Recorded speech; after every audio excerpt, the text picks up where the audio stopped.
Y si voy a presentar un poco a Pablo Elorduy, compañero del Salto, como dijo un día que me quedó grabado, periodista impostor como yo, porque después de leer esto digo, es muy buen escritor. Y bueno, el asunto a lo que vamos, que pensamos en este libro, pensamos que era interesante porque hacía una lectura detallada y un enfoque diferente, si queréis, o más que diferente, atemperado, con la lógica de ahora, de estos últimos 15 años, en torno al estado feroz, a la represión, a la interpretación de las normas restrictivas, a la legislación, a los actores dentro de esa dinámica. Entonces dijimos, pues bueno, en cuanto haya fecha, que venga. Y salió esta, y aquí estamos. Entonces, yo, o sea, después de... Antes os iba a leer el libro, os iba a leer el mensaje que le mandé ayer a Pablo mientras venía. Quería mandarle un mensaje como de después de leer el libro, y el mensaje era, ¿cómo era? El libro es cojonudo, cabrón, o algo así. Venía a ser eso, y es que es verdad, me ha gustado. Os explico. La lectura que se ha hecho de la transición y de los últimos años, ¿no? Eso, digamos, la cola del reptil de la transición, ha sido siempre una lectura o digamos, anclada en la mirada de los años 70 o aislada de todos los sucesos de los 70, 80, de manera que había como una especie de santo, que era el 15M, antes del cual habían pasado unas cosas y después del cual habían pasado otras que parecían no tener relación aparente. Yo creo que este libro rompe con esa mirada. No sé si me equivoco, como lo he interpretado. Igual eso es lo que me ha parecido más interesante. Yo lo tomé y lo reconozco con el temple este de quien dice, ¿pero qué me va a contar Pablo de esto? Si yo que soy más viejo ya sé. Pues no, pues me ha contado cosas y me las ha ordenado. Y me ha hecho mirar de manera diferente algunos de los fenómenos de los últimos años, de la última década, de los últimos 15 años. Y bueno, esa es un poco la razón de todo. Ya sabéis que aquí solemos traer cosas buenas y yo creo que esta es de las buenas que hemos traído. Y usted preséntese y diga un poco... Vale, bueno, la dinámica va a ser un diálogo. Sí, yo tengo algunas cuestiones para hacerte y luego el público... Y luego el público, sí. Entonces la presentación que quiero hacer es corta, un poco con esa... poniendo en primer lugar lo que es la tesis del libro, que por desgracia es un libro de muchas páginas, entonces pues es un libro un poquito a contracorriente de lo que sería un ensayo más corto de una idea fuerza y desarrollarlo un poquito en forma de artículo. Yo he querido hacer el libro en dos fases distintas. Una primera, que es la más corta, que sí que sería el ensayo en el que lanzo esa idea fuerza, que ahora os explico, y luego una parte de crónica en la que siempre está entreverada las ideas que he desarrollado mientras estaba trabajando, ¿no? Lo primero, en principio, iba a ser una introducción de 10, 12 páginas, pero me di cuenta de que era importante fijar algunos conceptos y también plantear que la cuestión que yo planteo, valga la redundancia, que lo que expongo, no pretendo que sea visto como algo excepcional. Ahí entiendo que los miedos de Manolo podían ser de nos va a descubrir la lluvia, ¿no? Son miedos generacionales, ¿eh? Esos miedos generacionales, efectivamente, y muy localizados también territorialmente, porque yo cuando he ido a Cataluña, cuando he ido al País Vasco, ya he dicho de primeras, yo no os voy a descubrir que aquí habéis tenido un nivel de represión por unas cosas o por otras, más hace 4 días o hace 2 semanas, ¿no? En términos históricos, sino que quería pues aterrizarlo primero en ese contexto internacional en el que estamos, ¿no? Yo no hablo de una excepcionalidad, de que lo que esté pasando aquí no ocurre en todo el mundo. De hecho, en lo que estamos viendo de la parte represiva es consustancial al último desarrollo que estamos viendo del neoliberalismo, que cada vez, como sabemos, se está desapegando más o se está despegando más de la democracia. Y no hace falta irse muy lejos con todas las medidas que está tomando Donald Trump, pero tampoco hace falta irse demasiado lejos con cómo afronta Alemania la cuestión de Israel, deteniendo a gente por manifestarse a favor de Palestina, por gritar consignas a favor de Palestina o simplemente por contar lo que estaba sucediendo en Gaza, como el caso de Francesca prohibirle hablar a la relatora especial de la ONU sobre Gaza, o prohibir hablar a Varoufakis, a Abu Ghita, etcétera, etcétera, etcétera, ¿no? En ese sentido, claro, si esto es una reacción del neoliberalismo, hay que apuntar cuáles han sido esas fases iniciales y cuál es la fase en la que estamos ahora. La primera fase, por eso marco 2008 como fecha clave, no son 15 años simplemente, pero también porque son en las que yo he desarrollado mi labor periodística, etcétera, etcétera. No es simplemente una cuestión biográfica o generacional de esto del 15M y de los recién llegados, etcétera, sino que en 2008 hay un acontecimiento que lo cambia todo, que es que entra en crisis el neoliberalismo feliz con el estallido de la burbuja inmobiliaria, y se plantean una serie de políticas de austeridad que en España tienen una fecha muy determinada, que es mayo de 2010, un discurso de José Luis Rodríguez Zapatero en el que dice: vamos a hacer estos recortes y algunos de vosotros seréis funcionarios, o si no conoceréis a funcionarios, y entre otras cosas se dice congelación de sueldos de funcionarios, pensiones, vamos a reducirlas y vamos a hacer que la población sufra las consecuencias de nuestra crisis, ¿no? Este es el momento inicial que, sin demasiados cambios, se da en todo nuestro contexto. En el contexto europeo, por supuesto, todos tenemos el recuerdo de Grecia y del castigo que se utiliza contra los griegos para ejemplarizar y para lanzar un mensaje a todo el resto de los pueblos europeos y más allá. Con más allá me refiero también a los pueblos del norte de África que estaban en sus revoluciones árabes, etcétera, etcétera. Aquí lo que se marca es: se va a castigar a los pobres.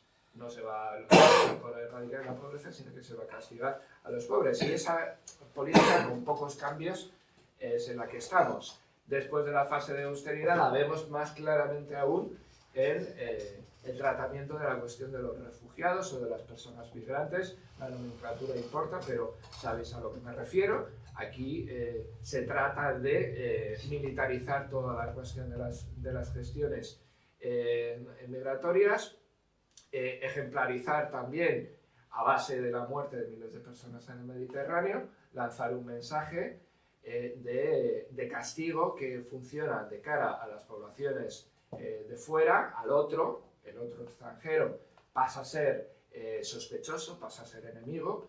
Hemos superado esa época del neoliberalismo que he llamado feliz, con toda la ironía del mundo, por supuesto, y hemos superado también la época de la globalización, y de lo que se trata ahora es de mostrar al mundo que es lucrativo ese castigo a los pobres. Mostrar al mundo financiero, mostrar al mundo empresarial, y lo hace suyo una parte de la política, vamos a decir, del establishment, del extremo centro, de los partidos tradicionales, por desgracia, en gran medida también los partidos socialdemócratas o socialliberales, ¿no? Y de esa etapa pasamos casi sin continuidad o sea, casi sin pausas, o con la gran pausa que supone el COVID-19, pasamos a la etapa actual, que es de rearme. Como veis, se va incrementando la cuestión de la ferocidad y del castigo, y esto, ya digo, sin hacer una singularidad de ninguno de los territorios. Esto está sucediendo en el Estado español con unas características que ahora entraremos un poquito más a ver, porque son de las que trata mayormente el libro, pero está sucediendo en todo nuestro contexto. Podemos ver la represión que se da en Francia contra los chalecos amarillos y posteriormente contra las personas que protestan contra la reforma de las pensiones, y cómo pues se saltan ojos en las manifestaciones prácticamente día sí, día también, ¿no? Esta reacción feroz, por abundar en el título del libro, o coercitiva, o violenta, o agresiva, como queramos ver, es un síntoma de otra lógica tan neoliberal como esa frase que dijo Margaret Thatcher de la sociedad no existe, la otra gran frase de no hay alternativa, ¿no? Lo único posible, digamos, es este sistema, y si os rebeláis vais a sufrirlo. Y parte de un análisis que nos puede permitir ser optimistas más allá de lo que pensemos, de las carencias, de por supuesto la nueva política, o el 15M, o los indignados, o los movimientos de base. Más allá, digo, de esas posibles carencias que entre la izquierda tenemos muy claras, o tenemos muy clara que tenemos que debatir sobre ellas en todo momento, es una sensación de que se había tocado una fibra, de que por parte del capital, del gran capital, hablando en términos clásicos, o del neoliberalismo, o de los que mandan, o del poder, había surgido un nuevo miedo. A que esa ciudadanía consumista que había vivido ese neoliberalismo feliz, con cierta, digamos, con cierto dejar hacer a los poderes sin tocar, digamos, ninguna de las cuestiones básicas de la lucha de clases, o dejándola incluso abandonada, ya sabemos que no completamente en ningún momento, pero sí que todo ese periodo que en España era el hacerse rico, etcétera, el tener alguna oportunidad de negocio, etcétera, etcétera, todo eso se había fracturado, se había roto. Esto es una de las cosas más claras que pasa con el 15M. Hay varias generaciones, no solo las de los jóvenes, que dicen esto ha sido una estafa y queremos otra cosa. Hay una demanda de soberanía clarísima, que en algunos casos se establece como una demanda de soberanía de corte nacionalista o independentista, como en el caso de Cataluña, y en otros casos es una soberanía por nuestros derechos laborales, quizás sin esa raíz en la historia de los pueblos, pero sí con una raíz clarísima en la historia del movimiento obrero. Esto, como digo, siempre hay continuidades, nada nace de nuevo, ¿no? Entonces se produce ese miedo, y contra ese miedo, digamos, en la teoría, sabemos que la práctica nunca ha sido así, pero en la teoría hay dos opciones posibles. Vamos a expandir el estado de bienestar, vamos a expandir el estado social, para que esa sensación de fraude, de estafa, se mitigue y la población desafecta, que deja de creer en este sistema, ojo, no en la democracia, como se pretende a veces paragonar, pero que deja de creer en este sistema, hacer que vuelva, digamos, a creer que este es el mejor de los sistemas posibles, porque se están empezando a cubrir algunas de las ilusiones rotas, de las promesas incumplidas, ¿no? Esa, digamos, en la teoría es una solución. Ha sido, digamos, una solución muy pocas veces aplicada. Si queréis podemos hablar de los 30 gloriosos, etcétera, del conflicto de bloques entre toda la esfera soviética y el capitalismo representado por Estados Unidos en la época de mayor prosperidad, y de esa competencia de quiero que mi población sea un espejo para la otra, pero pero como digo, ha sido muy pocas veces empleada y no es la solución que es por la que se opta, ¿no? Lo he dicho antes, la solución por la que se opta es la austeridad y entonces cuando hay menos Estado social y eso no están dispuestos a modificar ese rumbo de ruptura, digamos, de los consensos y no solo de ruptura de los consensos en términos continuistas, sino que a través, digamos, lo que demuestra la propia crisis es que se tienen que buscar otros nichos de beneficio y se buscan en la reproducción social, o sea que el canibalismo del capital, la fagocitación, a partir de 2008 también se empieza a dirigir contra otras esferas de la reproducción social, con lo cual se incrementa más esa desafección. Y un ejemplo clarísimo son toda la cuestión del cuidado de mayores, de residencias, etcétera, que empiezan a entrar esos fondos buitre, esos fondos de inversión, etcétera. Y otro ejemplo, como hoy ha quedado plasmado en las calles, pues la cuestión de la vivienda, ¿no? La reproducción social se cortocircuita.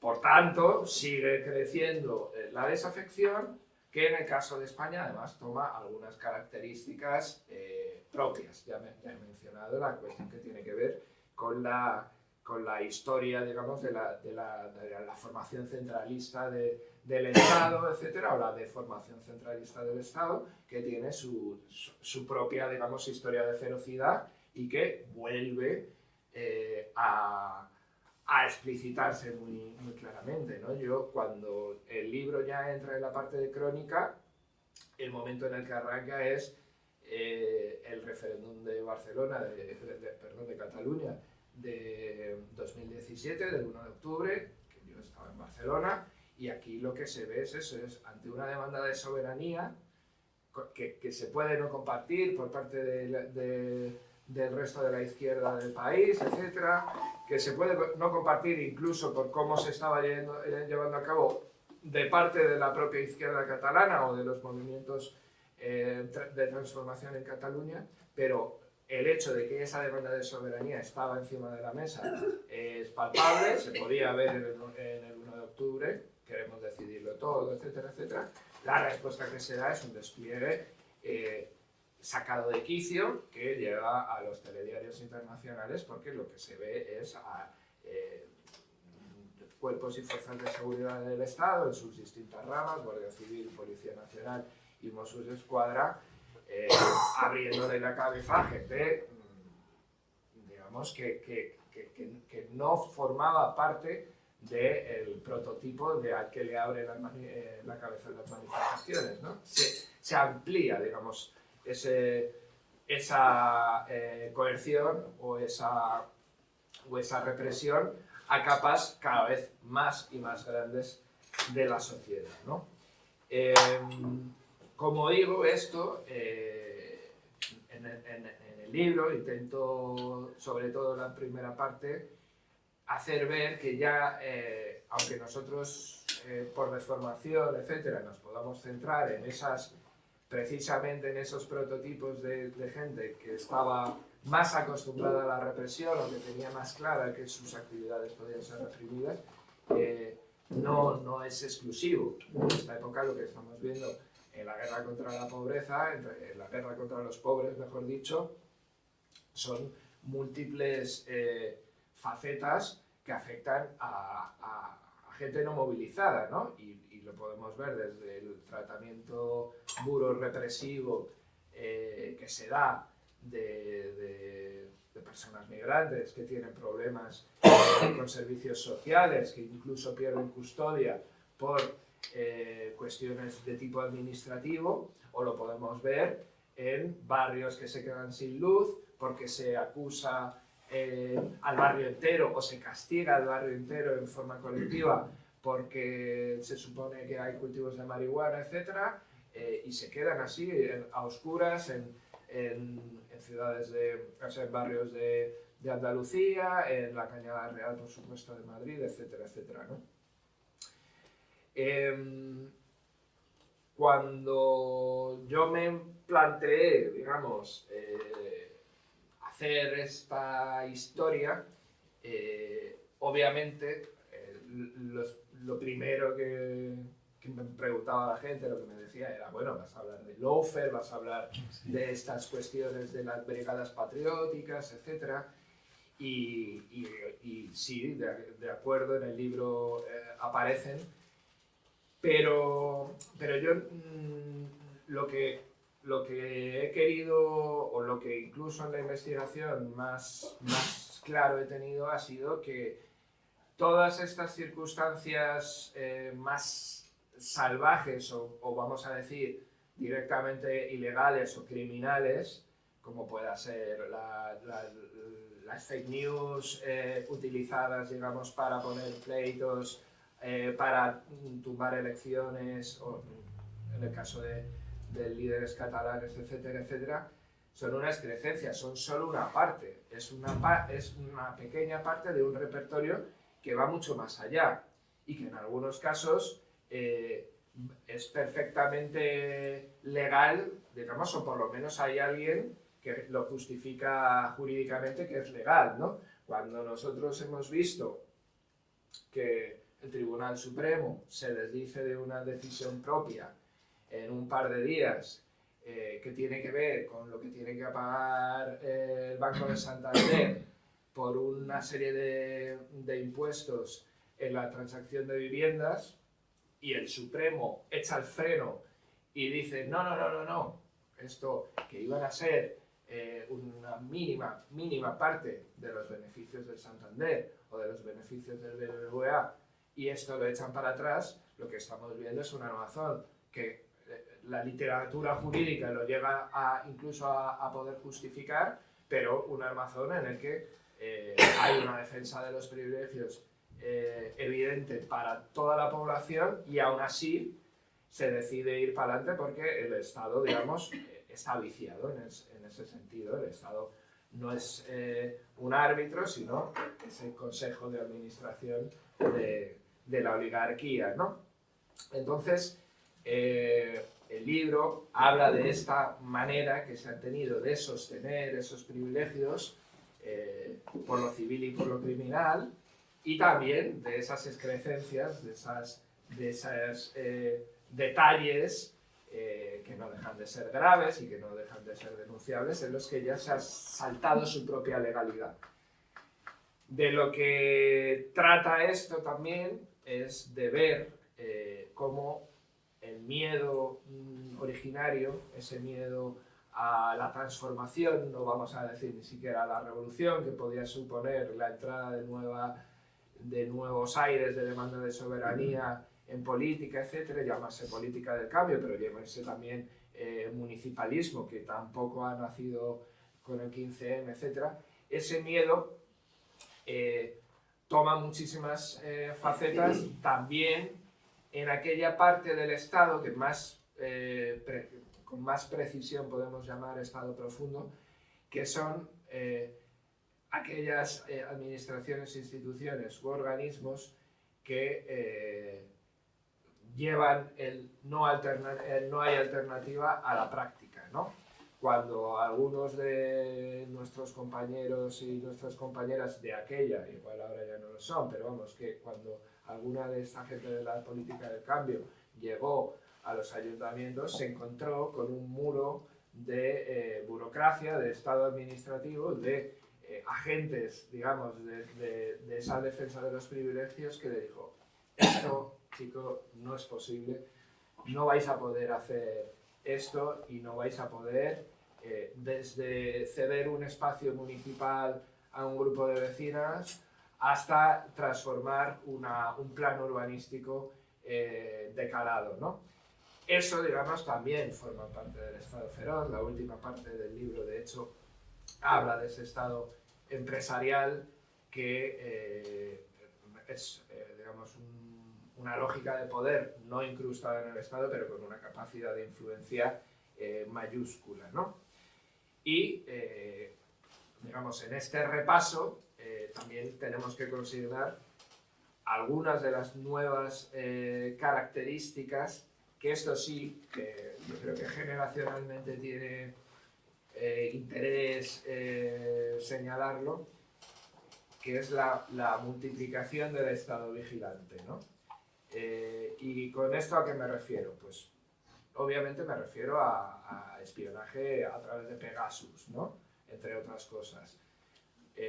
Cómo a través de nuestros teléfonos móviles se puede desmontar mucho más fácilmente una estructura, digamos, de afinidad, una estructura política, una estructura organizativa que ni siquiera está desarrollando actividades delictivas en los términos de la justicia, etcétera, sino simplemente darle un conocimiento a las agencias de espionaje, en este caso al Centro Nacional de Inteligencia, que hubiera soñado la peor CIA o el peor KGB de los años 70. Esto sí que creo que es importante. ¿Por qué? Porque ya independientemente de la cuestión de Pegasus y de la infección, ya el control al que estamos sometidos a través de nuestros propios teléfonos móviles y de nuestra labor en las redes sociales, y con el control también me refiero a una visión proactiva por parte no solo del Estado, sino de otros actores, de intoxicación a través de fake news, etc. Y esto sí que creo que forma una novedad, ¿no? Con esto, digamos, sí que llegamos a un paso más dentro de esta ferocidad y llegamos a un paso que tenemos que tener en cuenta para lo que vendré a decir de mis conclusiones, que espero que también podamos compartir, etc. Ya muy rápidamente, antes de pasar al diálogo, reseñar o explicar que cuando me propuse o cuando ya estaba finalizando o cuando ya estaba, digamos, en la ejecución del ensayo,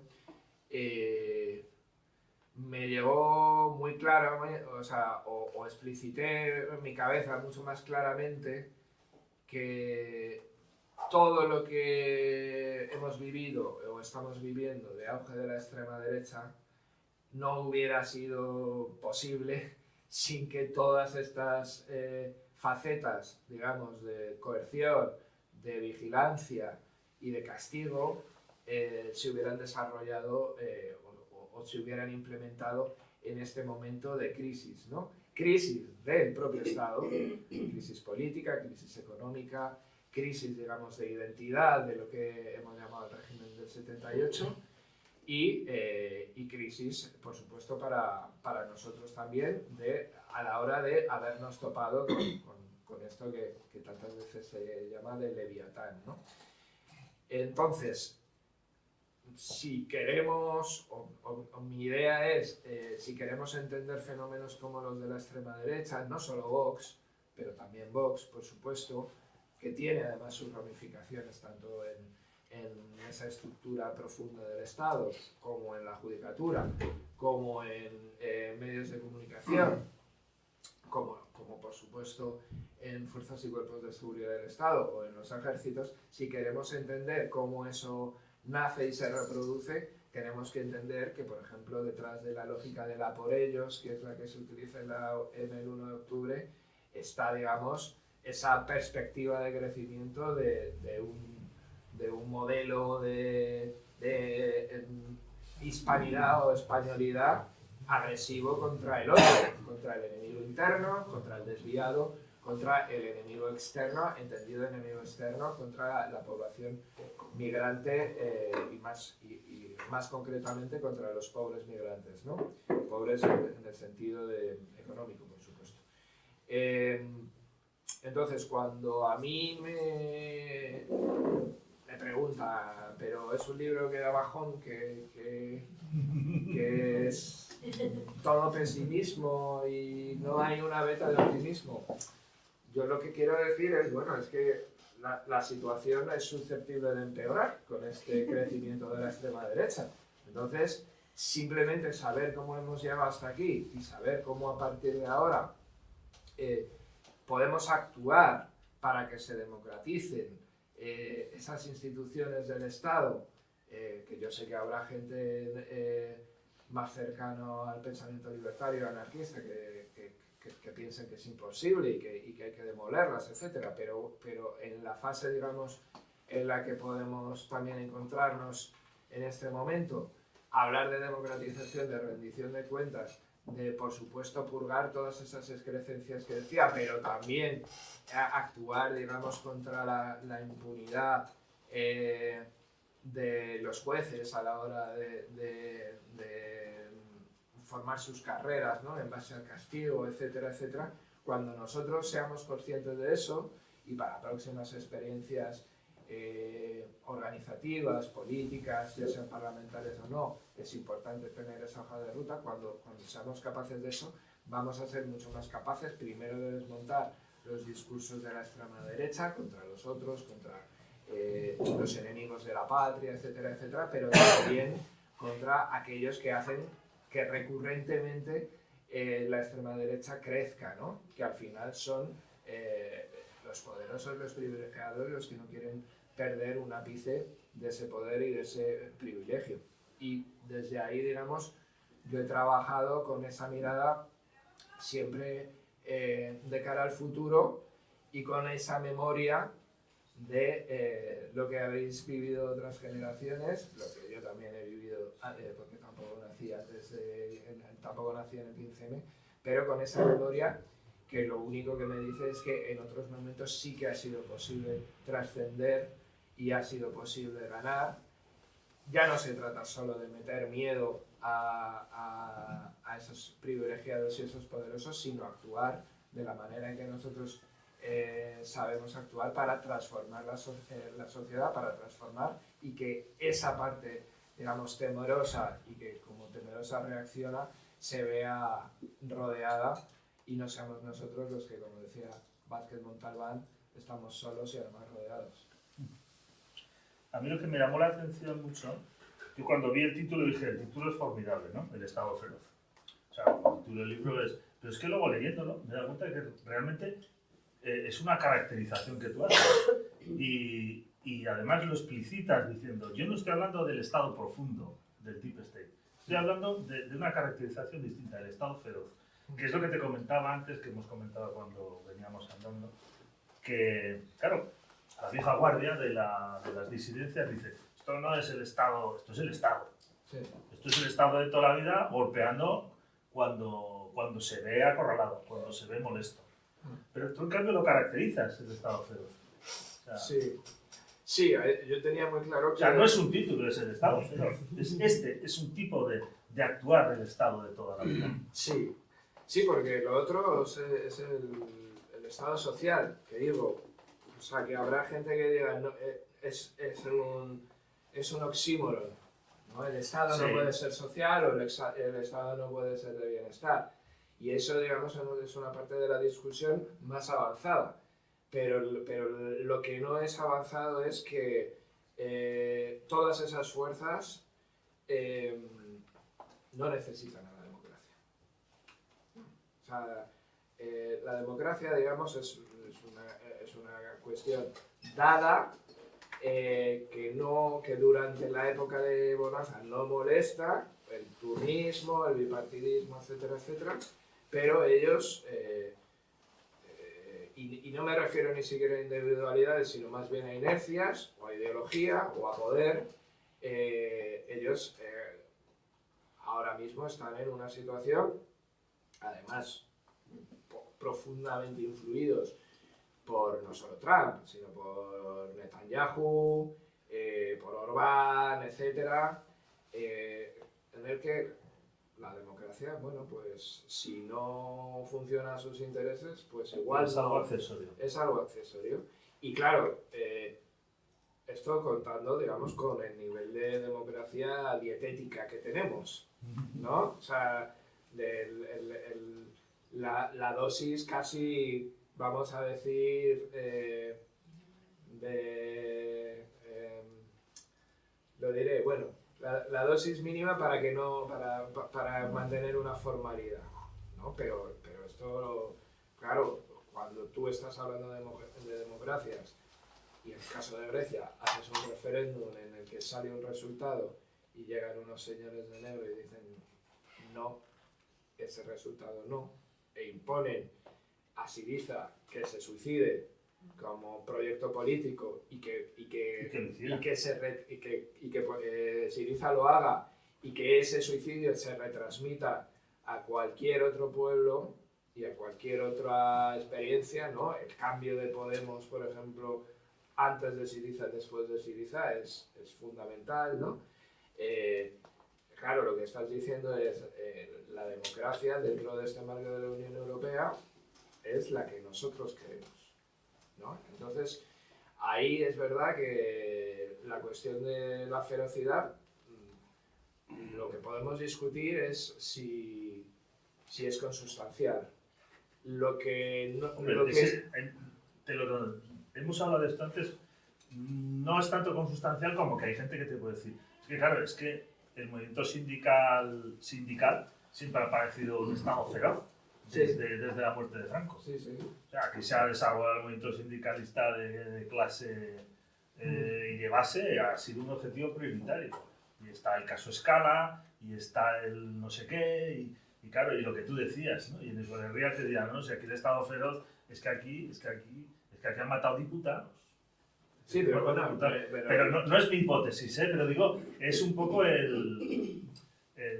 lo que el libro me ha ayudado a fracturar es esa mirada. Sí.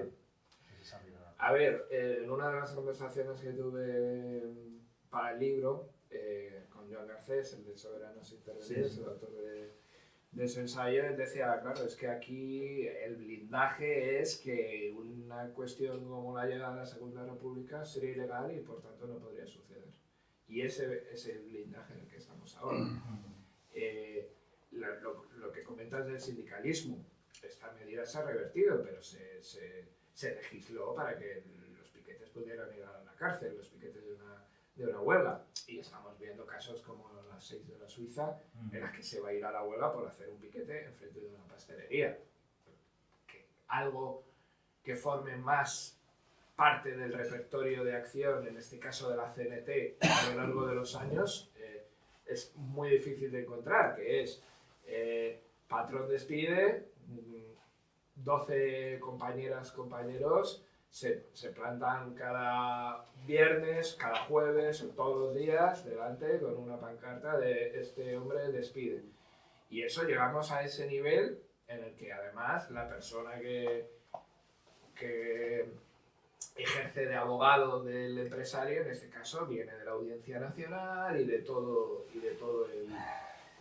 el tinglado, digamos, del funcionamiento de ese Estado feroz. O sea, alguien, digamos, astilla de la misma madera que sabe retorcer, en este caso, la ley para hacer perfectamente legal que una cosa que digamos, en los tiempos en los que incluso estaba más bajo el nivel de movilización, etcétera, pero que no se había puesto en cuestión, que es el clásico piquete cenetero, pasa a ser ilegal y se manda ese mensaje, ¿no? Entonces, es verdad que el historial de represiones da demasiados ejemplos de actuación impune, de actuación del poder salvaje, de actuación feroz, pero la cuestión es hasta qué punto en este momento se ha sentido amenazado y que sea más consustancial la ferocidad que la democracia, que hablar del Estado democrático, ¿no? Que lo de democrático pueda echarse por la borda, ¿no? Yo he visto que haces una cronología de esta ferocidad, la arrancas en el 2008. O sea, haces una especie de cronología de clase, ¿no? Crisis económica del 2008. Y luego estableces unos hitos que me han parecido muy interesantes, ¿no? De esa ferocidad. 2008, 2011, 2014, 2015, Procés y ahora. Sí, claro, a ver, es que se nos ha olvidado ya, porque ha pasado una década, dos huelgas generales completamente desbordadas en 2014. La época de las mareas. Claro, hablamos del 15M, pero yo creo que a veces deberíamos hablar del 15M y las mareas. Y las mareas. Porque fueron... Efectivamente, o sea, nos quedamos probablemente más por lo que tenía de novedoso y además de conexión con otros territorios, ya no solo de Europa, sino como decía antes, del norte del norte de África, etc. Nos quedamos con lo deliberativo, con las puestas en común, etcétera, pero son años de mucha compatibilidad, también con un repertorio algo nuevo, o sea, los scratches, por ejemplo, llegan en esa época venidos de Argentina, etcétera, y luego la cuestión de los stop desahucios, ¿no? O sea, fundamental también para entender esto, porque muy a menudo el problema del 15M, que también nos lo echamos a nuestra espalda, porque como digo, somos muy capaces de problematizar, es cuando lo entendemos solo con esa parte de fraude de las expectativas de, joder, a mí me habían dicho que si estudiaba yo iba a tener un cargazo y estoy poniendo copas y ya tengo 20 y muchos y no sé qué. Aquí de la generación más preparada. Claro, y digo que nos lo echamos a la espalda porque, bueno, algo de autocrítica siempre es bueno, ¿no? También para mantener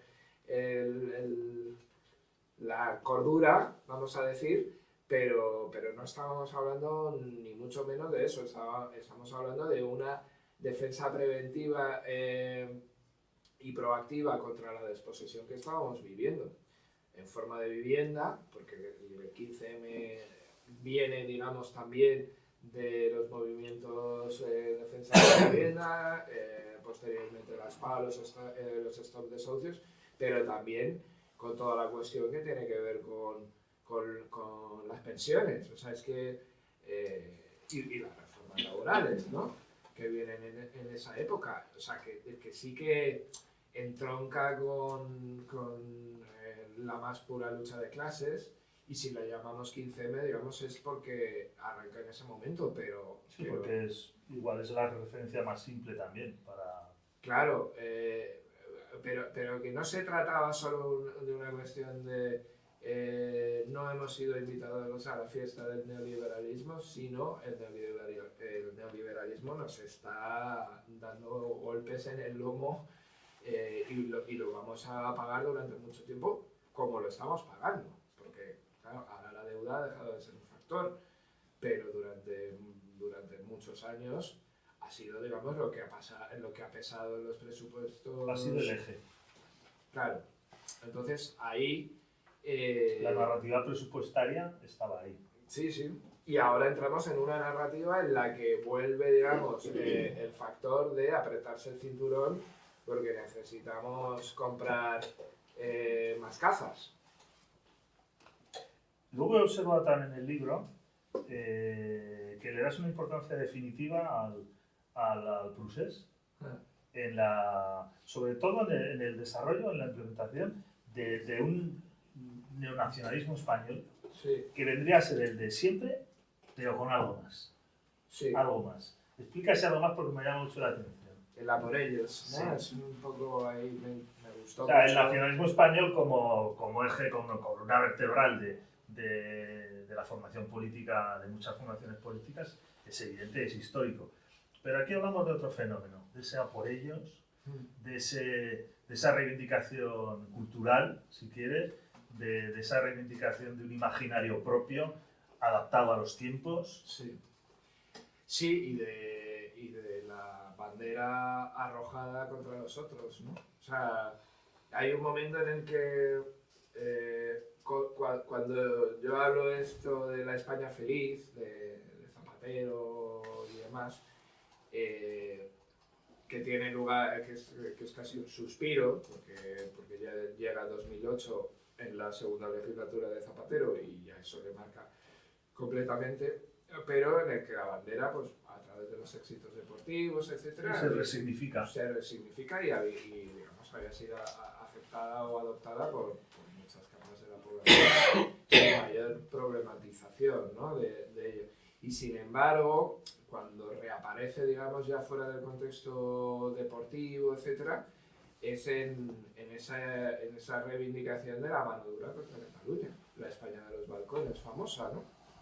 Ahí, más allá de lo que pensemos de la bandera, etcétera, etcétera, lo que se ve es que el Estado o ese poder o ese privilegio lo que no puede es descansar simplemente sobre su función violenta, ¿no? O sea, en el sentido este de Max Weber del monopolio de la violencia. Eso es importante para el Estado, ese monopolio, por supuesto, pero necesita cierto nivel de legitimación y necesita presentar un proyecto. Y un imaginario. Y un imaginario. Y fue cuando se sucede esto, cuando se lanza, ¿no? Yo recuerdo muchas veces una frase de Guillem Martínez sobre cuando subían policías y guardias civiles a Cataluña y decía, en sus pueblos les despedían como si fueran a tomar el RIF, ¿no? Esta idea de, que es la idea de la por ellos, de queremos castigo. Esto es inducido, obviamente, esto no sale de la nada. Cuando se habla de la mano dura, lo que se está haciendo es diferenciar, digamos, entre tipos de ciudadanía, aquella que forma parte del enemigo interno. Y entonces esa política que se había suavizado, etcétera, digamos, también un poco por las circunstancias históricas. Acaba ETA, o sea, antes de la propia disolución ya se había producido el fin de ETA tanto simbólicamente como políticamente, y vivimos un breve lapso de tiempo en el que parecía, digamos, que algunas de las cuestiones intrínsecas a la construcción del Reino de España estaban siendo superadas, y sin embargo el freno de mano llega en ese momento, y llega de la mano del rey Felipe VI, que lanza un discurso durísimo el 3 de octubre de 2017, en el que justifica toda esa lógica de la por ellos y en el que además le dice a la judicatura manos libres para desarrollar este proyecto, porque según las interpretaciones del Madrid centralista, pues Rajoy no era lo suficientemente duro. Entonces él toma esa posición y de alguna manera, como digo, prefigura lo que luego va a ser Vox.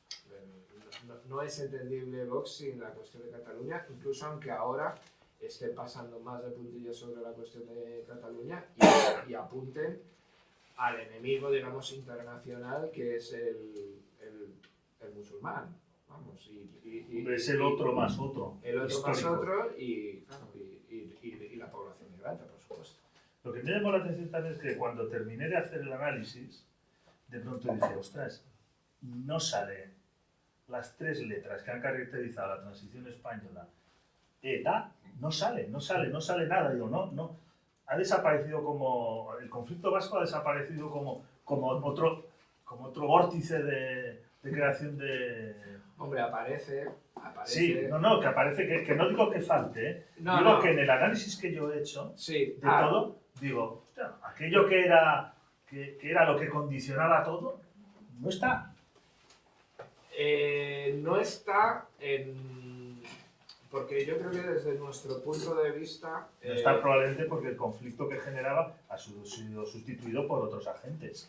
Sí, o sea, la cuestión ahí es que el impacto mayor hoy en día de ETA es en un imaginario que nosotros, la mayoría de nosotros somos ajenos, que es la cierta formación de un espíritu rocoso en cuerpos y fuerzas de seguridad del Estado y en la judicatura, especialmente la Audiencia Nacional, ¿no? Ya te debería decir que más en la judicatura. Más, sí, posiblemente, porque aparte de que los jueces pueden saltar de la Audiencia Nacional al Tribunal Supremo, como pasa con Carmen Lamela, ¿no? La que por cierto, el Estado está obligado a pagar a alguien por un caso en el que se acusó a un chaval de terrorismo, Nahuel, en la operación IFE. El Estado le tiene que pagar por haberle metido 2 años en la cárcel por una organización criminal que la propia Policía Judicial dijo que nunca había existido. la jueza instructora de ese caso, Carmen Lamela, no solo no ha sido castigada, sino que ahora está en el Tribunal Supremo. Bueno, apostilla al margen, claro, ETA yo creo que forma parte digamos, de un aprendizaje o de una educación sentimental, si quieres, de esas instituciones más que del conjunto de la sociedad. Y ahí con educación sentimental me refiero tanto en la parte del sufrimiento que ha causado, por supuesto, en el cuerpo, en los cuerpos, porque también han muerto policías y guardias civiles, han muerto jueces en los atentados, etc. Pero también de parte de la policía, digamos, de las altas esferas policiales, que en aquella época aprendimos a hacerlo todo, ¿no? Eso se ve, digamos, en el caso Villarejo, cuando el comisario Villarejo habla con algunos contactos suyos, con otros policías, y le dice, los que estuvimos en el norte, pata negra, como en el caso del ejército, ya esto ya no pasa, pero los africanistas, ¿no? Sí. Todo este tipo de emblemas, enseñas, etcétera, sí que tienen bastante más importancia de la que pensamos. Pero efectivamente, yo creo que a nivel cultural, político y social ya estamos hablando de otras circunstancias, entre otras cosas porque la sociedad está muy pacificada. Independientemente de que podamos hablar de que hay repertorio de lucha clásica y de que las manifestaciones se queman contenedores, estamos en una época en la que, obviamente... Salvo en Twitter. Salvo en Twitter. Que está la Cuarta Guerra Mundial. Sí, no, claro, pero es una cuestión puramente retórica y es una cuestión muy folclórica, ¿no? Pero que estamos, digamos, en sociedades en las que la gente está reclamando cosas tan básicas como que no le cierren el centro de salud o como que abra más horas el centro de salud. Reivindicaciones en algunos casos, también la de los ecologistas o incluso del movimiento feminista, que son como, digamos, de las nuevas viejas incorporaciones, ¿no? Porque aquí sí que estamos hablando ya de los años 80, pero que son reivindicaciones de, oiga, que los jueces no nos digan que llevamos la falda demasiado corta. O sea, como que el chip también es, en cierta medida, y aquí con muchísimas comillas, aquí también se trata para nosotros de conservar lo que pensábamos que se había conseguido o lo que habíamos obtenido, digamos, después de muchísima lucha, que es eso, que la atención sanitaria de los pueblos no sea guadiana o que no se eclipse, que se mantengan, digamos, líneas de transporte pese a que no la coge tanta gente, etcétera, etcétera. O sea, llegar, digamos, y por supuesto luego luchar por cuestiones que nunca se han resuelto bien, como puede ser la educación pública o como puede ser el acceso a la vivienda. Hablas y te detienes en el papel de la monarquía, sí. Y en concreto de este rey. O sea, ya no es los Borbones y ya no es don Juan Carlos que te puede aparecer con una moto en un restaurante, se quita y ¡ostras, don Juan Carlos! Y salgan corriendo, señoras. No, de pronto aparece un rey preparado que un día de octubre da un golpe en la mesa y aparece el uniforme y reclama un papel para la monarquía que dice, ostras, esto es otra guerra. Y hizo lo de guerra con...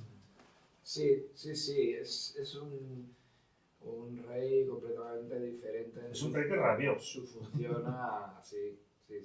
Y además su momento iniciático, en el momento en el que se presenta, es completamente diferente al 23F, o por lo menos al relato oficial del 23F de 1981, que ya sabemos. La película del 23F. La película, sí, ya sabemos que es un relato con muchas fallas, pero que ese relato es el que le permitió vivir como un ultra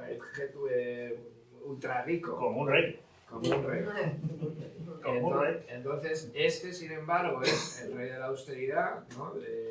Él además tiene que aislarse completamente de cualquier amistad, digamos, que huela a corrupción, por lo menos también el relato o la película es que lo hace, pero sin embargo su primer gesto político importante y el que ha marcado definitivamente su reinado es ese 3 de octubre de 2017 y ese puñetazo a la mesa, que como te decía es cuando salta la olla express y ves que todas las tendencias de la extrema derecha pueden empezar a catalizarse en otra cosa que no es el Partido Popular. A partir de ahí, claro, es muy temerario en este momento, o es casi más desiderativo pensar que estamos a las puertas de la República, pero al mismo tiempo no vemos una monarquía más fuerte, ¿no? Hay una contradicción ahí, una dicotomía. Por eso te lo he preguntado, porque es ambivalente, ¿no? Como un monarca que de pronto intenta tener un papel político, que de hecho lo tiene porque se lo atribuyen, ese 3 de octubre, se convierte en referencia de mucho imaginario neonacionalista Sí. Y en cambio la monarquía probablemente no se perciba con más fragilidad que hoy nunca. O sea... Sí, ahí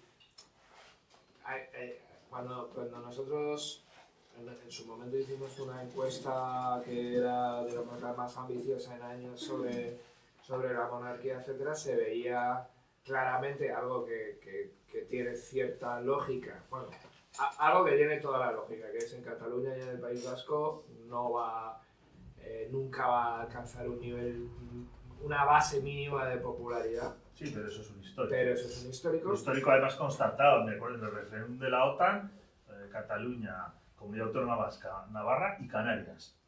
No. Y luego la otra cuestión que era que, al contrario de lo que ahora, digamos, más nos alarma y nos alerta, que es esto de los adolescentes y los jóvenes se están haciendo de extrema derecha, el republicanismo era también de la franja más joven de edad. Y luego entendemos, pero es mucho entender, a mi juicio, que cada vez más gente, conforme pasan los años, se va haciendo monárquica. Eso, digamos, que puede ser con un esquema viejo,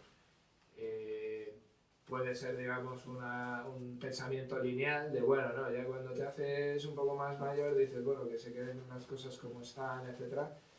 Yo creo que no corresponde ahora. ¿Por qué? Porque, por desgracia, me temo que vamos a vivir más crisis y que una anomalía histórica como es la monarquía, y más la monarquía de los Borbones en España, porque en ese sentido sí que es anomalía histórica, porque ya se les ha echado pues, con sobradas razones, no lo tiene nada asegurado.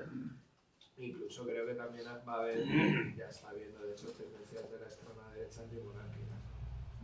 Refieres en el texto con relativa frecuencia bastantes de tus reflexiones a la cultura de la transición, sí, con mayúsculas. Sí, no es mío, el concepto, ya lo sabes. No, es de Guillem, sí, pero... Sí, claro, ahí vamos un poco a esta idea de... Te refieres como quiebra de esa cultura de la transición, como quiebra abrupta. Es que rompe, es que ese programa, digamos, se rompe. De hecho, se intentó colgar la etiqueta de populismo, digamos, a todo lo que se movía al margen de esa quiebra, porque hay una constatación. Otra vez nos referimos a esta etapa de 2011-2014 en las ilusiones rotas o las promesas incumplidas. Hay una constatación que es no solo de nuestra parte de esto de la estafa, sino hay una constatación del puro poder, del puro privilegio, que se había hecho su cuento de hadas con el régimen del 78, que ya nadie les estaba siguiendo en ese cuento de hadas. Hasta el 92 el cuento funcionó mal que bien. Y sigue funcionando incluso, digamos, en productos culturales, ¿no? O sea, volverá a salir en febrero del año que viene, volverá a salir un libro en el que se hable del 23F como acontecimiento fundacional, etcétera, omitiendo, digamos, todos los muertos de la transición, etcétera, y eso sí sigue funcionando, ¿no? En cuanto a simplemente productos culturales. Pero lo que se rompe es esa ensoñación del poder, del privilegio de los que se llaman a sí mismos constitucionalistas, El tótem de la Constitución, que dices. Ese tótem de la el Constitución. tótem, claro, de estos no se enteran. Estos no se enteran que, digamos, nos hemos hecho nuestra propia leyenda, etcétera, y además con algo tan paradójico, y aquí ya en términos lingüísticos, que es que una transición, que es un cambio de una cosa a otra, se quedaba fijada y no se podía ya tocar. Dices, no, si es una transición es algo No, aquí la que transición, se disuelve. aquí la transición es interminable. Claro, Vivimos en la transición. transición Y el modelo se exporta además a la concertación de Chile. Efectivamente, sí. Y ahí, digamos, se rompe ese ensueño y por más que de vez en cuando vuelvan los giros de nos supimos dar la democracia o los que discrepábamos nos conseguíamos poner de acuerdo, etc., pues a Isabel Díaz Ayuso, ves a Santiago Abascal, incluso ya ves cada vez más a Feijóo, y eso para ellos ya no opera, porque ya no le dice nada a nadie. Y ellos ya no quieren, digamos, confraternizar con el otro, etcétera. Quieren, digamos, atraer, digamos, a su proyecto político a la gente del Partido Socialista que está, digamos, en una lógica de menos impuestos y más mano dura. Al final es correlativo. ¿Quién iba a pensar, no? Que Lerina o González estarían en el punto en el que están? Sí, bueno, hay quien dice que González solo obedece a un interés empresarial, ¿no? Que mientras Alfonso Guerra sí que está, digamos, en ese museo que se han formado para ellos, lo que está haciendo es defender a Carlos Slim en sus variadas formas. Porque también hablas, y me parece inteligente lo que dices, que hablando de más protagonistas, ¿no? Que este no es el PSOE de toda la vida tampoco. O sea, aquí las figuras de Zapatero y Sánchez son distintas. Sí, bueno, eso se tiene que adaptar, ¿no? Digamos, si en su naturaleza ha estado ser lo suficientemente rápidos para adaptarse y, bueno, a ver, Pablo Iglesias Turrión siempre, digamos, desde esa perspectiva de llevarlo todo para sí, dice que cuando ganó las primarias Sánchez le escribió otro cargo del PSOE y le dijo: habéis ganado las primarias del PSOE, ¿no? Ellos, Sánchez ha sido, digamos, lo suficientemente inteligente como para conseguir una imagen de outsider sin tocar un solo plato, y eso tiene cierto mérito. Es un superviviente, ¿eh? Sí, tiene cierto mérito en política.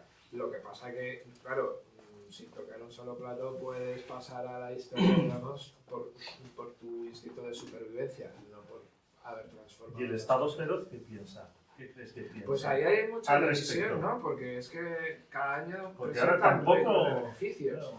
O sea, de hecho, las empresas no han estado mejor nunca, vamos a decir, las grandes multinacionales. Es verdad que el capital necesita siempre estar mejor que nunca, porque si no, el propio sistema se quiebra. No pueden tener un año en el que no haya más beneficio, pero hemos estado, digamos, en esas circunstancias, y ahora desde la pandemia, etcétera, y fondos de Next Generation, y ahora con la cuestión del saldo macroeconómico es inobjetable. Claro, pero digamos, todavía con Next Generation y con el Green New Deal había una propuesta, digamos, que también esto gotease a otro tipo de empresas, de la economía social, etcétera. Haría, digamos, como eso, aunque sabíamos que la parte mollar siempre se la llevan los grandes contaminantes y algunos de los grandes renovables, etcétera, pero con la misma estructura oligárquica. Ahora con lo del Rearme, ¿qué empresa de economía social se va a poner a hacer balas? Primero porque la borramos del listado. Sí, y hablando más de más protagonistas, esta derecha que tenemos ya no es la derecha de Herrero de Miñón, de Óscar Alzaga, incluso de Fraga Iribarne, una derecha dura, pero con cierto pozo intelectual. Sí. Aquí sí estamos jugando en los cuartos con Casado. Bueno, ni siquiera el PP es el mismo. O sea, ni ese PP era el mismo del de Casado y Santa María, Sí. que Casado y Santa María, con lo que hay ahora, o sea, con Feijóo y Ayuso, es como hablar de una película de Fernando Esteso y otra de, no sé. Sí. Ya, Bueno, tampoco hay que ponerle demasiado bien, sobre todo a Casado. no los pongo bien, Era pero... pura escuela de negocios. O sea, pero bueno, en su caso. Pero aquella Santa María Estado. compungida, diciendo todo el mundo Sí. tiene derecho a fracasar con Sí, lo de la sí, vivienda. sí. Bueno, pero eso también es un síntoma de ese triunfo de un relato de la crisis. No es una crisis, es una estafa.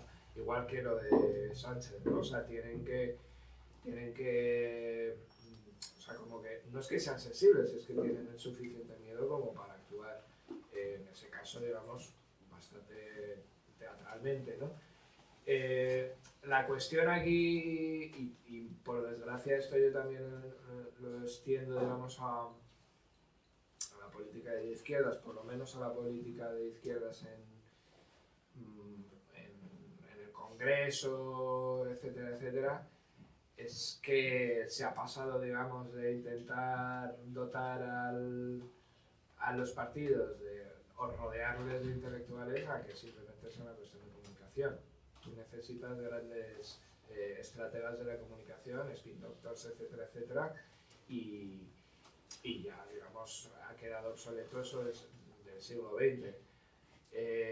Porque tampoco creo que los Herreros de Miñón, etcétera, fueran lumbreras, sino simplemente que pero escribían. el modelo político... Yo es que pido poco ya, escribían. Ya.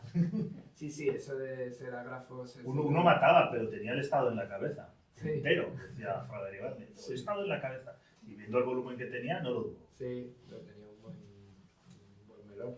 Pero vamos, más allá de eso, lo que tenemos ahora es eso, es como comunicación y estudios de grupo, ¿no? O sea, en las últimas europeas, como modelo, ¿no?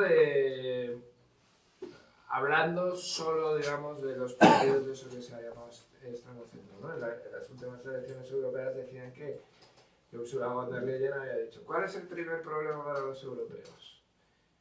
Y le dijeron: la inflación. Vale, ¿cuál es el segundo? La inmigración. A hablar de inmigración. La inflación no lo tocamos en ningún caso. Vamos a hablar de esto y pum. Y la tipa se puso en el foco de las elecciones de la Unión Europea fronteras, guerra contra el otro y tal. Y luego es como, uy, la extrema derecha está ganando paso. Mirad, la presidenta de la Comisión Europea es la que está abriendo las puertas de par en par. Claro, aquí pasa un poco eso con Feijóo. ¿Cuál es el primer problema para la gente hoy en día? Vivienda y cesta de la compra. Venga, pues, ¿de qué podemos hablar para no hablar de eso? El asunto es que, como el tiempo es limitado, no vamos a hablar ahora mismo ni de la nueva política, no nos da tiempo a hablar de Vox, de la extrema derecha. Lo dejaremos porque yo creo que sería una pena que la gente no preguntara y aprovechara para intervenir un poquito. Entonces yo, preguntar, os damos paso. Tú ya te has movido. Lo has hecho así, ¿no? Sí. Pues venga. No, oye, mira, me ha parecido muy interesante. No he leído el libro, entonces tampoco puedo partir del esquema que ha partido Manuel o tú mismo que eres el autor, ¿no? Pero vamos, se ve interesante, luego me voy a coger uno. Bueno, has dibujado de lo que es el estado feroz, el estado represivo. Casi has marcado unos inicios, ¿no? En el entorno, si no me equivoco, del 2010, o a partir de ahí es cuando lo has analizado, hasta el momento actual, ¿no? Sí. Y cómo va creciendo todo esto, ¿no?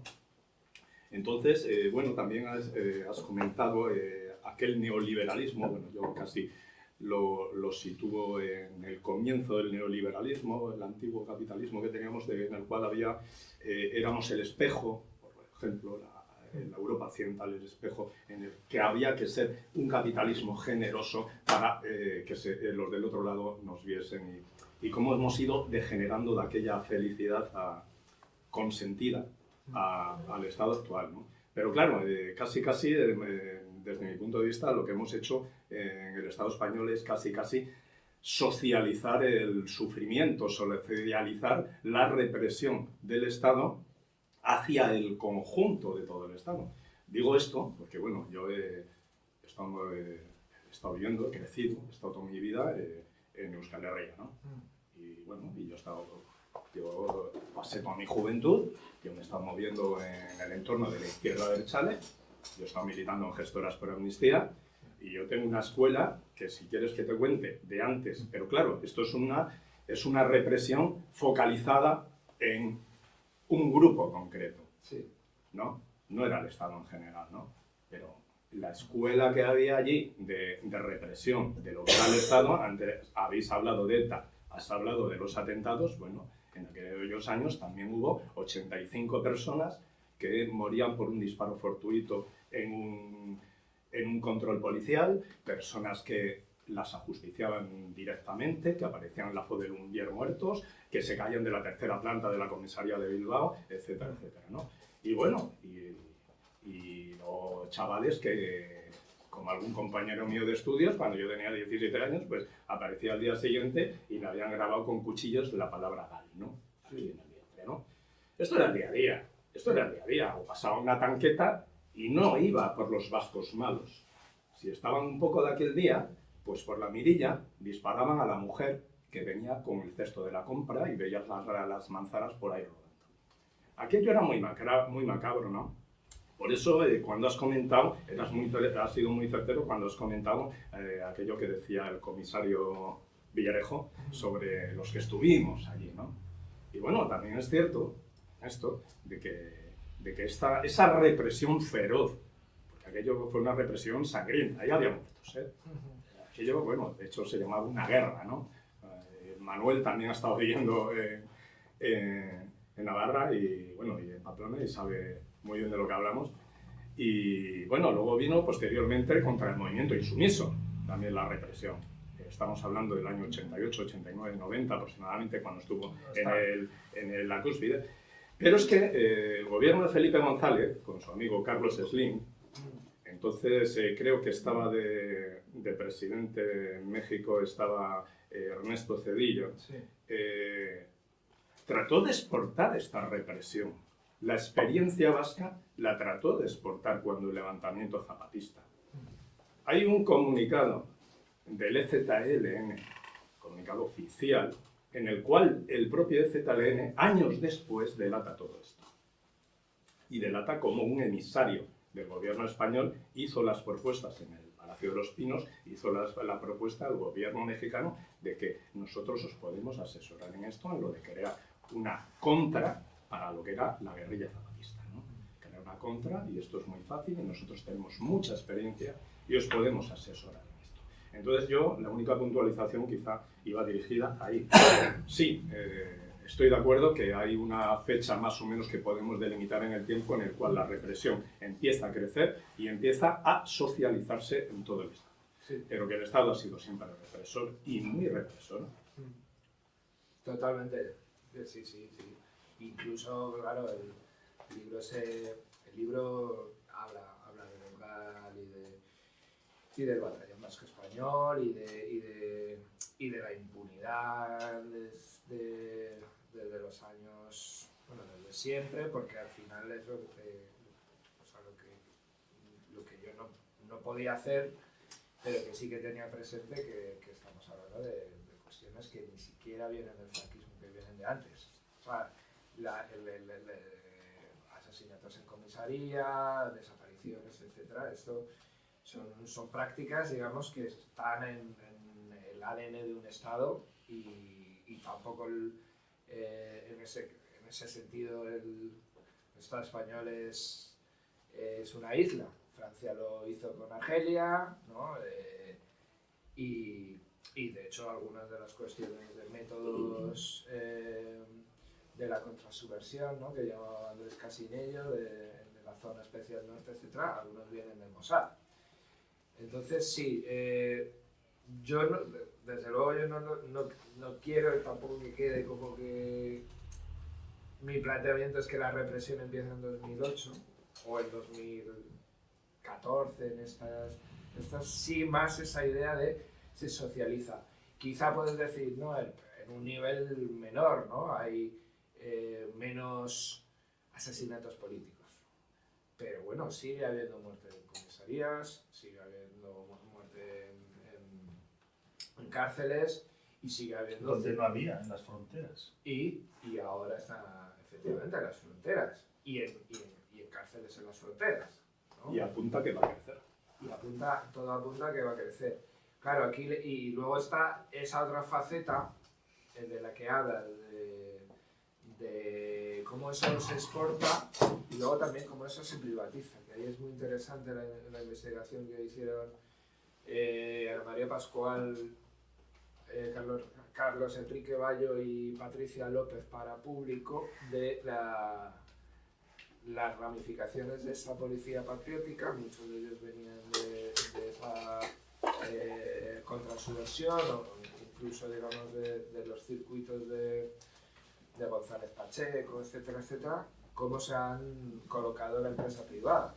Y no se colocan solo por una cuestión de que se les premia con ello, también se les premia con ello, sino por una cuestión de que se aplican esas prácticas, si quieres, a baja escala, a veces, contra, digamos, el enemigo empresarial de un Iberdrola, etc. Algunos casos que yo no he metido porque finalmente no pude contactar con la gente, pero de infiltración en movimientos ecologistas y vecinales que luchaban contra, digamos, proyectos de explotación minera, etcétera, etcétera, por parte de Villarejo, etcétera. O sea, y esto, una parte sí que ha salido en los casos de Villarejo, pero esto es una práctica que las grandes empresas han contratado a estos sicarios, como lo queramos llamar, para su funcionamiento, con lo cual,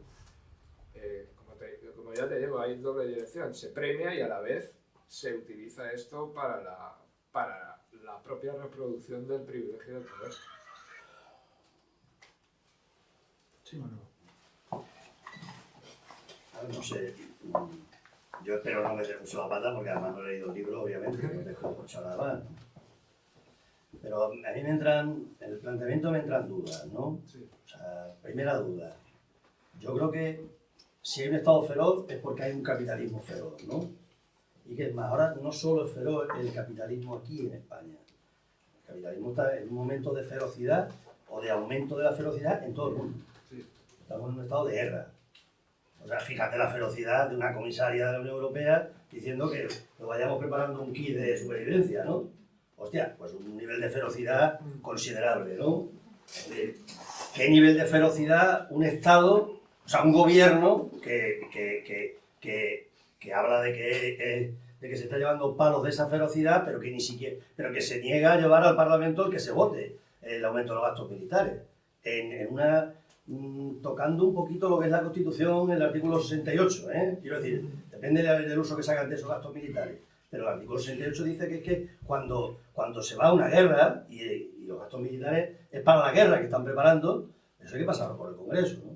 O sea que, hostia, a ver, primera cuestión, o sea, el capitalismo es lo que está en un grado de ferocidad, porque imagino que lo que está ahí, lo que escucho, estás planteando que hay, y lo decía Manolo, ¿no?, que hay cosas sustancialmente nuevas en ese estado, ¿no? O sea, que hay cambios en ese estado, ¿no? Imagino. Yo lo que digo, primero, una perspectiva internacional, que yo creo que no es necesaria. O sea, no podemos entender lo que está pasando aquí si ahora no tenemos una perspectiva internacional. Y a mí me preocupa haberte escuchado poco, ¿no? O sea, ahora mismo hay una situación en la que lo que ocurre aquí, hostia, tienes a Pedro Sánchez y al gobierno manteniendo una posición, y al gobierno y al PP, obviamente, una posición belicista directamente. Y eso sí, no es Estado feroz, pues que venga Dios y lo vea. Es decir, a ver, que a mí lo que yo creo es que los análisis tienen que intentar ir más allá de la coyuntura política. Sí. O sea, Cuando el 15M, a mí me parece muy bien el análisis que hace, es que parte de 2008, porque efectivamente yo creo que hay un periodo de intensísima lucha de clase, intensísimos antagonismos, si a alguien no le gusta la palabra, ¿no? De confrontación ahí muy dura, ¿no? Me parece bien ese marco, aunque podíamos ir para atrás, podíamos ir al GAL, podíamos ir, por ejemplo, a cuando Maastricht acuerda que el Banco Central Europeo no va a tener, Ricardo se acordará que estábamos con Maastricht en el 92, va a ser algo independiente de los estados, porque lo que le han hecho la humillación a los griegos se ha sembrado mucho antes, el estado feroz se ha sembrado mucho antes. Cuando saca las garras es detrás del referéndum, cuando se hace el referéndum en Grecia, pero cuando se le ha dado la potestad de humillar a un país de esa manera es cuando en Maastricht se acuerda que el Banco Central Europeo no va a ser controlado por los gobiernos. Entonces, no quiero ir para ahí, sino, vale, 2008 al 2014, 2008 2025, ¿no? Sí. A ver, lo que hay es un pulso. Lo que hay es un pulso durísimo en el que empezamos o sea, en el que hay, y todavía sigue el pulso en gran medida, ¿no? Sí. Ese pulso, que se abre ahí a partir de 2008 y fundamentalmente a partir de 2011, que es cuando el pueblo entra a la escena. 2011 y lo que recuelga, la marcha de la dignidad, por ejemplo, que se han minusvalorado completamente porque además determinada izquierda la ha menospreciado también. Todo el proceso posterior que hay en el que se va implicando cada vez sectores sociales más amplios. Sí. Aquí, por ejemplo, en Mérida había 75 personas multadas del campamento Dignidad. Solo en Mérida, 75 personas sufrieron las consecuencias inmediatamente de la ley Mordaza, entonces, en ese momento, 2013-2014. Entonces, lo que digo es, en ese proceso, eso ha sido un pulso, y un pulso en el que el Estado no solo ha recurrido a la ferocidad, ha recurrido también a otro tipo de instrumentos. Cuando hacen acicar al Borbón, están jugando una batalla estratégica. Cuando flexibilizan las condiciones del austericidio, están jugando una batalla estratégica. Cuando se inventan a Ciudadanos, están jugando la batalla de la política. Es decir, combinan distintos medios, porque lo que hay es una lucha de clases intensísima en la que ellos ven efectivamente que se les va de las manos aquello. Sobre todo en 2014-2015 ven que se les va de las manos, que hay un nivel de movilización popular tan intenso que se les va de las manos. Luego el problema ¿cuál ha sido? Que todo se reduce ya a la cuestión electoral y entonces a mí donde me entra el miedo, porque cuando el 15M sale a la calle no sale diciendo lo llaman democracia liberal y no lo es, sale diciendo lo llaman democracia y no lo es. Y no somos mercancía en manos de políticos y banqueros, sale diciendo. Entonces, a ver, es decir, a mí me da miedo a que sea una cuestión que lo veamos en una perspectiva electoral solo. No, es mucho más profundo, mucho más profundo. No es una cuestión de apilarle los votos al PSOE o a la opción política que sea. No, porque entonces ahí algunos tenemos una desconfianza enorme porque sabemos cómo está constituido. Porque fíjate la contradicción, dice que los empresarios están ganando más dinero que nunca. Los empresarios son los que le dicen en su momento a los estados que sean más o menos feroces. No se nos olvide, los grandes empresarios. Entonces, lo que digo es, haría otro recorrido, me parece muy bien, 2008-2025, pero yo lo recorro de otra manera. Recorro ese proceso de otra forma.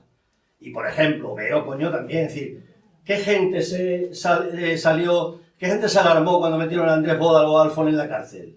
Ahora estamos, ¿qué pasa? Porque al gobierno le toca la China. Pero si un montón de militantes sociales empezaron a sufrir la cárcel ya en el 2014 y el 2015. Sí. ¿No? Entonces, digo, esa represión. Bueno, nada, que lo que quiero decir es eso, que yo creo que nos hace falta un marco mucho más internacional, un marco internacional, ligar esto que estás diciendo al marco internacional, y luego hace falta la otra cuestión, que es qué planteamos, cómo la gente de abajo, cómo las clases populares vuelven a entrar en la partida, porque el problema no es solo sino el pueblo que ha sido desplazado, la gente, ese pueblo que salió a la calle que ha sido desplazado otra vez, y la política se ha convertido otra vez en un asunto de la clase dominante, ¿sí? Cómo el pueblo vuelve a entrar en la escena, porque eso lo que realmente, porque ese estado feroz es un estado feroz preventivo, tiene un componente preventivo muy importante, no solo por lo que ha pasado, sino por lo que puede pasar, por eso es feroz. Claro. Entonces, hay un poco la... No, totalmente.